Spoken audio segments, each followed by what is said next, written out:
Dis, tu crois que le goût des lames, il va nous montrer un jour? Avec la gueule que t'as? Ah, elle est mieux que la tienne. Ouais, ben je crois qu'il nous a fait une blague là. Bonjour et bienvenue à tous, vous êtes sur la chaîne Le Goût des Lames, la chaîne du goût et des lames. Ah, tu t'es défoncé sur cette intro là, René. Désolé, j'étais un peu à court d'idées. Ouais, j'ai failli pas la comprendre. Aujourd'hui, je vous présente un couteau de la marque Concept qui s'appelle EDC TAC, comme ça se prononce. Il fait une longueur fermée de 11 cm, longueur ouverte de 18 cm 80, longueur de lame 7 cm 8, longueur de tranchant 8 cm, largeur de lame 21 mm, épaisseur de lame 3 mm, longueur de manche 11 cm, épaisseur de manche 13 mm. La lame est en acier S35VN à 59-61 HRC de forme standard. En anglais, ils appellent ça straight back.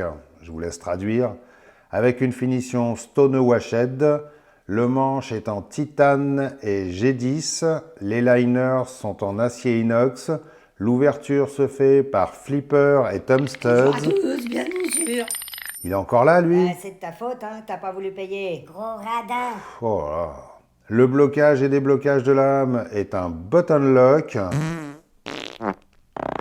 C'est dégueulasse. C'est quoi ça? Ah, ça, c'est Button Lock, le pote de Tom Studs. On a oublié de te prévenir. Oh là là là Dégueulasse, là. ouvrez les fenêtres. Non mais vous êtes sérieux là? Ben ouais. Déjà qu'on n'arrive pas à se débarrasser gratuitement de Tom Studs, on va se taper les proutes de son pote. Ben ouais, ou alors faut éviter de prononcer son nom.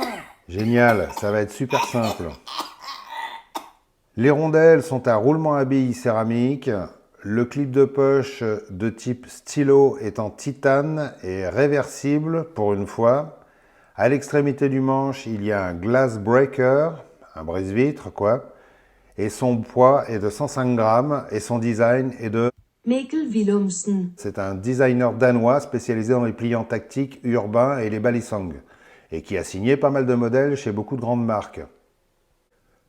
Ce EDC TAC est un petit couteau, 11 cm fermé pour un poids de 100 grammes, c'est relativement courant et ça correspond tout à fait à l'esprit d'un EDC.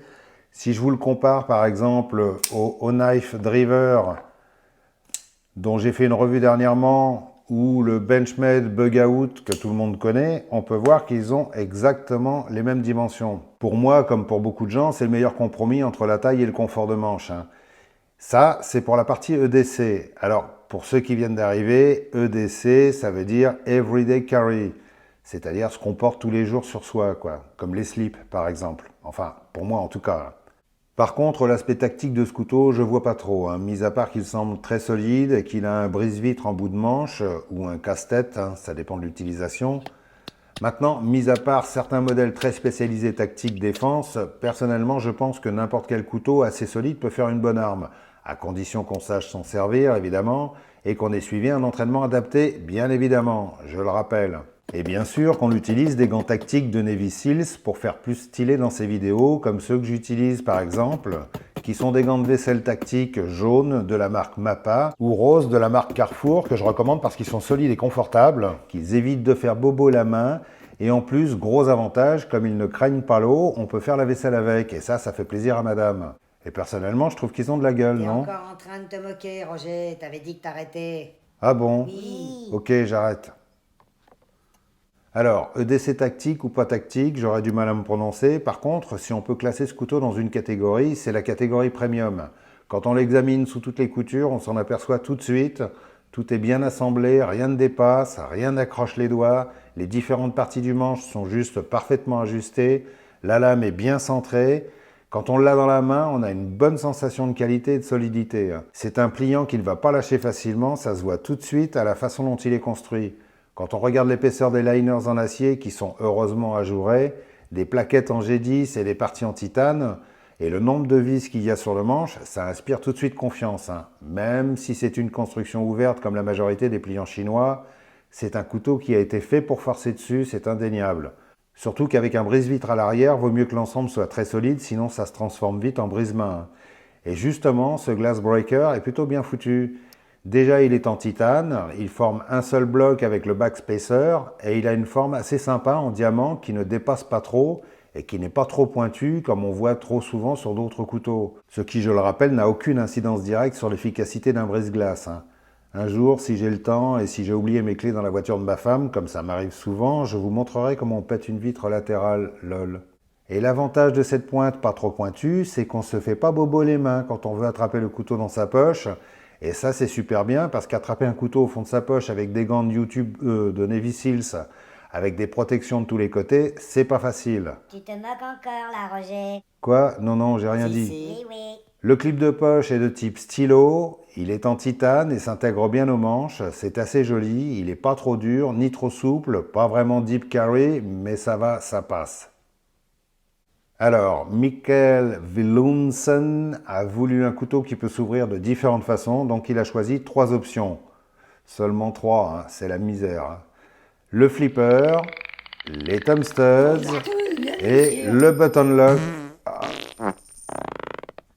mais c'est dégueulasse. Ah zut, je l'avais oublié celui-là, désolé. Ah, mais c'est carrément insupportable.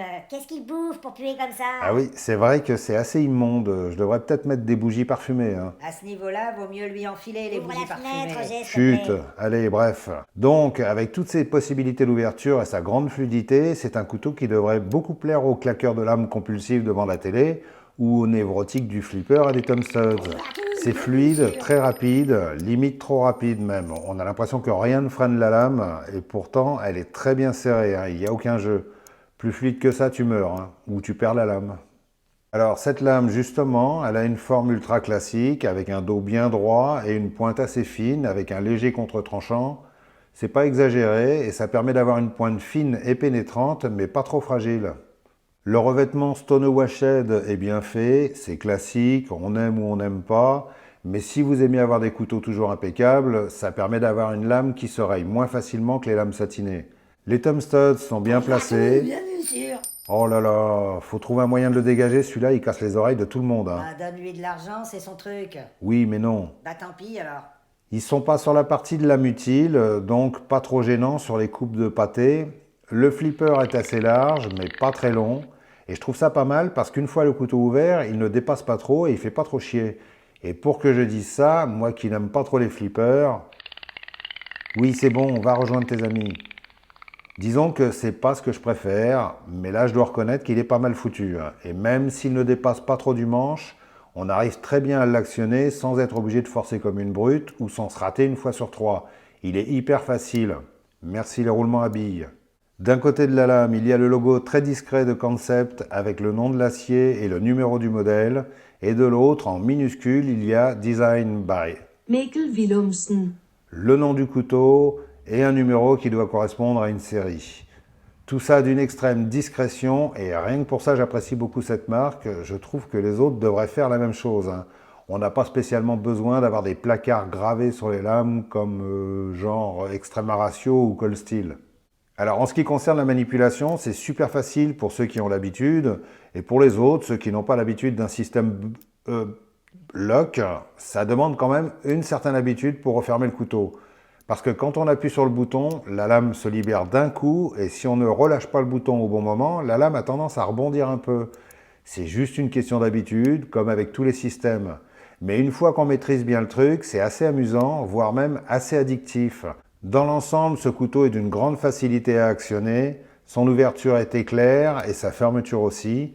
Et comme je le dis souvent, la fermeture éclair, c'est très important, c'est même plus important que l'ouverture éclair. Quand je n'utilise pas de gants de vaisselle tactique de la marque Mappa, j'opte pour ceux de la marque Carrefour, de couleur rose, parce que je trouve que cette couleur se marie bien avec mon teint, qu'ils passent bien dans les vidéos et qu'ils sont faciles à retrouver quand je les perds dans la nature. Dans tous les cas, je les recommande, ce sont des super gants de vaisselle tactiques avec lesquels vous aurez l'air de vrais commandos des forces spéciales tellement impressionnants que vous ferez fuir vos adversaires à coup sûr. Et vous serez vraiment trop stylé quoi, lol. Et René, t'avais dit que t'arrêtais. T'es méchant. Ok, stop. T'es méchant. T'es pire que Poutine. La prise en main est très correcte pour un couteau de cette taille. Si je laisse les doigts derrière le flipper, j'ai une prise à 4 doigts sans problème. J'arrive à le tenir très fermement sans être gêné. Et comme le flipper est plat, je peux facilement approcher ma main du tranchant. C'est nickel pour tailler un peu de bois, mais pas que. Parce que cette forme de lame et cet acier S35VN permettent de faire plein de choses assez précises, comme par exemple faire un peu de cuisine. C'est bien connu que tout le monde fait à bouffer avec son couteau de poche. Hein.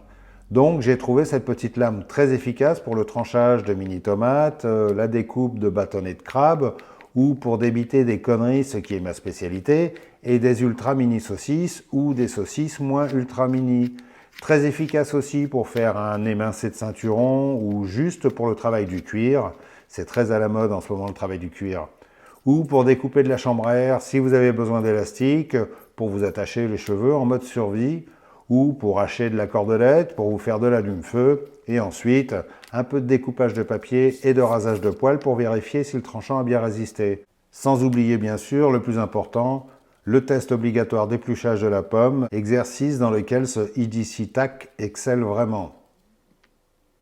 Ce EDC TAC est décliné dans différentes versions, plus ou moins chères en fonction des matériaux employés pour le manche et le travail effectué pour la lame. Celui-ci est la version la moins chère avec manche G10 et titane.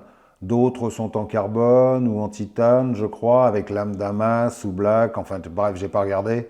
Par contre, les prix grimpent vite. Hein. Celui que j'ai était à 140 € sur le site thebestknife.eu, alors qu'il est à 30 € de plus sur d'autres sites que je ne nommerai pas.